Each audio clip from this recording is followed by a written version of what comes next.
Hello friends, নতুন ভিডিওতে সকলকে স্বাগত জানাই। তো এই ভিডিওটার মধ্যে কথা বলবো প্রাইম ভিডিওতে আসা নতুন একটা cinema English movie the idea of you, যেটা কিন্তু রিসেন্টলি রিলিজ হয়েছে এবং এই মুভিটার মধ্যে আছে অ্যানি হ্যাথওয়ে। তো এই মুভিটা কিন্তু হিন্দি ডাবতেও প্রাইম ভিডিওতে অ্যাভেলেবেল আছে। তো দ্য আইডিয়া অফ ইউ মুভিটা কীরকম হলো সেটা নিয়ে তোমাদের সাথে কথা বলবো। তো ভিডিওটা কিন্তু অবশ্যই শেষ অবধি দেখবে, বাট তার আগে তোমরা যদি চ্যানেল নতুন হয়ে থাকো চ্যানেলটা সাবস্ক্রাইব করে দিও, যাতে এরকম রিভিউ রিয়াকশনস অনেক রকম আপডেটস তোমরা চ্যানেলটার মধ্যে পেয়ে থাকবে এবং নোটিফিকেশন বেলটা কিন্তু অল করে দিও, যাতে প্রত্যেকটা ভিডিও আসলে তোমরা নোটিফিকেশন পেয়ে যাবে। তো হলিউডে প্রায় অনেক বছর পর বলা যেতে পারে একটা প্রপার রোম্যান্টিক মুভি দেখলাম, যেটার মধ্যে অনেক রকম ইস্যুস ডিল করা হয়েছে, যেটার মধ্যে অ্যাকচুয়ালি একটা রিলেশনশিপকে ভালোভাবে দেখিয়েছে, অনেক কিছু লেয়ার্স দেখিয়েছে এবং বলা যেতে পারে যে মানে যারা এরকম জনার হলিউড থেকে অনেক দিন ধরে তোমরা এক্সপেকটেশনস রাখছিলে, সেটা কিন্তু এবার তোমাদের এই মুভিটা দিয়ে ফুলফিল হবে।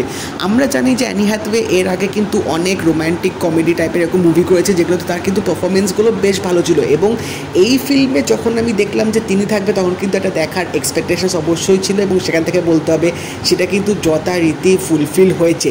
এবং এই ফিল্মটার মধ্যে যেভাবে তার পারফরমেন্সটা তিনি দিয়েছে সেটা কিন্তু সত্যি কাবিলে তারিফ। তো এখানে যদি গল্পটা একটু করে বলে দিই, এখানে আমরা দেখতে পাচ্ছি যে অ্যানি হ্যাথওয়ে যে ক্যারেক্টারটা, তিনি একজন ওয়ার্কিং মাদার, যার একটা আর্ট গ্যালারি আছে, যিনি ওখানে আর্টের মানে অবশ্যই বিজনেস করে এবং তার মেয়ে তার সাথে থাকে, তার মেয়ে স্কুলে পড়ছে এবং তার হাজব্যান্ড তার সাথে থাকে না, হাজব্যান্ডের সাথে কিছু বনিবনার জন্য তারা এখন আপাতত সেপারেশন আছে।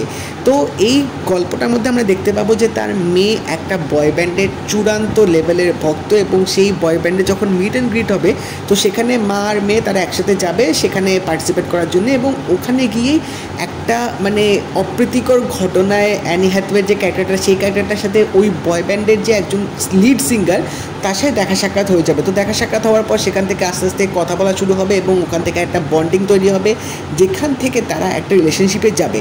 এবার এখানেই গল্পটা শুরু হবে, কারণ এই যে রিলেশনশিপে সেখানে ছেলেটার বয়স হচ্ছে 24 এবং অ্যানি হ্যাথওয়ে ক্যারেক্টারটার বয়স হচ্ছে 40। তো এখানে একটা বিশাল বড় মানে রিলেশনশিপে একটা গ্যাপ চলে আসবে, এজ গ্যাপ চলে আসবে। যে এজ গ্যাপটা আসার পর কিন্তু অনেক রকম ইস্যুস এখানে ক্রিয়েট হবে এবং স্পেশালি যখন কেউ একজন সেলিব্রিটিকে ডেট করে এবং সেটা যদি সোশ্যাল সাইটে লিক হয়ে যায়, সেটা যদি মিডিয়াতে একটা হট খবর হয়ে যায়, তখন সেটা একটা রিলেশনশিপে কীরকম এফেক্ট ফেলে। এবং এখানে যে অ্যানি হ্যাথওয়ের যে ক্যারেক্টারটা, তার যে মেয়ের এখানে বিশাল বড় একটা তার মেন্টাল হেলথের প্রবলেম হবে, এই প্রত্যেকটা ইস্যুস কিন্তু ফিল্মটার মধ্যে ভালোভাবে দেখানো হয়েছে। এবং এই এজ গ্যাপটা আসার জন্য দুজনের যে মানে মেন্টালিটি, দুজনের যে থট প্রসেস, দুজনের যে মানে যেভাবে তারা রিলেশনশিপটাকে দেখে, সেটাও যখন একটা এখানে কনফ্লিক্ট ক্রিয়েট করবে, তখন তারা এই পুরো ব্যাপারটা কীভাবে সর্ট আউট করবে এবং এত কিছু যে জিনিস মানে প্রবলেম যে হবে, অ্যানি হ্যাথওয়ে ক্যারেক্টারটা কীভাবে তিনি এগুলোকে সর্ট আউট করার চেষ্টা করবে, আলটিমেটলি তাদের প্রেমটা টিকবে কিনা বা তারা রিলেশনশিপে থাকবে কিনা, কী হয়, এই সব কিছু জানতে গেলে কিন্তু তোমাদের দ্য আইডিয়া অফ ইউ মুভিটা গিয়ে প্রাইম ভিডিওতে দেখতে হবে।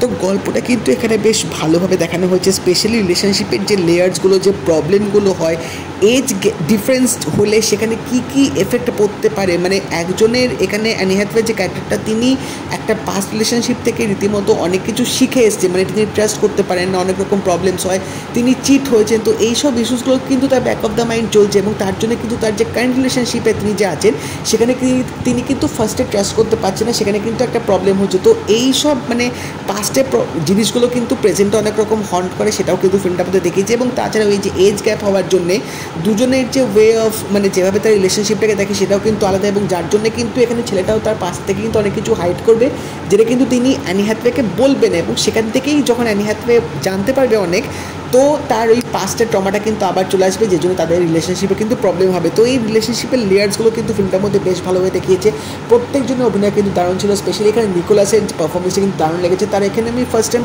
অ্যাক্টিং দেখলাম, তো সেখানে কিন্তু তার খারাপ ছিল না, বাট অ্যানি হ্যাথওয়ের ক্যারেক্টারটা মানে তিনি এখানে একটা মায়ের রোল অভিনয় করছে, যে অনেক কিছু দিয়ে যাচ্ছে, মানে ইমোশনসে প্রচুর এখানে তার মানে একটা ফেস দিয়ে তিনি যাচ্ছে। তো সেখানে তার পারফরমেন্সটা কিন্তু দারুণ ছিল, তিনি কিন্তু প্রত্যেকটা মোমেন্ট, প্রত্যেকটা ইমোশনস কিন্তু দারুণভাবে ফুটিয়ে তুলেছে। গানগুলো এখানে ঠিকঠাক লেগেছে, সর্ট অফ একটা মিউজিক্যাল মুভিও বলা যেতে পারে, কারণ এখানে একটা বয়েজ ব্যান্ড দেখাচ্ছে, তো সেখানে গান ছিল। তো কিছু কিছু গানের মানে পিকচারাইজেশনটা কিন্তু বেশ ভালো লেগেছে, লুক অ্যান্ড ফিল বলা যেতে পারে বা সিনেমাটোগ্রাফি ঠিকঠাক ছিল। এবং এখানে মানে অ্যানি হ্যাথওয়ের যে পার্সোনাল যে রিলেশনশিপের যে প্রবলেমগুলো চলছে, পার্সোনাল লাইফে কীরকম ক্ষয়ক্ষতি হচ্ছে, সেগুলো কিন্তু ফিল্মটার মধ্যে বেশ ভালোভাবে দেখিয়েছে, মানে কীরকম এফেক্ট হয় সোশ্যাল মিডিয়া কীরকম একটা মানুষকে মানে ছিঁড়ে খাবড়ে খেয়ে নিতে পারে, মানে যখন এইসব হট টপিক চলে আসে সেটাও কিন্তু একটা ছোট্ট আভাস তোমরা এই ফিল্মটার মধ্যে পাবে। এবং অ্যানি হ্যাথওয়ে থাকবে, আর সেই ফিল্মে গরমাগরম কিছু হবে না সেটা তো হতে পারে না। তো এখানেও কিন্তু সেই হট জিনিসপত্র কিন্তু ফিল্মটার মধ্যে দেখিয়েছে, যেটা কিন্তু তোমরা চুটিয়ে উপভোগ করবে, এটা কিন্তু গ্যারান্টি দিয়ে বলা যেতে পারে। তো এইটুকুই বলবো যে এরকম কন্টেন্ট, এরকম ম্যাচিওর লাভ স্টোরি যেখানে অনেক রকম লেয়ার্স, অনেক রকম ইস্যুস রিয়ালিস্টিক ওয়েতে তুলে ধরবে, সেগুলো যদি তোমাদের পছন্দ হয় অবশ্যই ফিল্মটা তোমরা প্রাইম ভিডিওতে দেখো। আশা করছি তোমাদের ভালো লাগবে, কারণ আমি এর আগে যে সিডনি সুইনির মুভিটা দেখেছিলাম রোম্যান্টিক, যেটা নেটফ্লিক্সে আছে, আমার ওটা অ্যাভারেজ লেগেছিলো। বাট টু বি অনেস্ট এই ফিল্মটা জাস্ট নেক্সট লেভেল। আমার এরকম ম্যাচিওর কন্টেন্ট মানে লাভ স্টোরি দেখতে বেশি ভালো লাগে। তো সেখান থেকে বলতে গেলে কিন্তু এই মুভিটা আমাকে অতটাও হতাশ করেনি, because of content, because of the things they have shown, the realistic ওয়েতে যেভাবে তারা জিনিসটাকে তুলে ধরেছে, যে ইস্যুসগুলো অ্যাকচুয়ালি রিলেশনশিপে হয় সেগুলো তারা যেভাবে দেখিয়েছে সেটা কিন্তু সত্যি মানে প্রশংসাপ্রাপ্য। এটা কিন্তু তোমরা দেখলে অনেক কিছু বুঝতে পারবে, স্পেশালি ওই এজ গ্যাপের যে জিনিসগুলো হয় যেগুলো আমরা কিন্তু সচরাচর দেখে থাকি।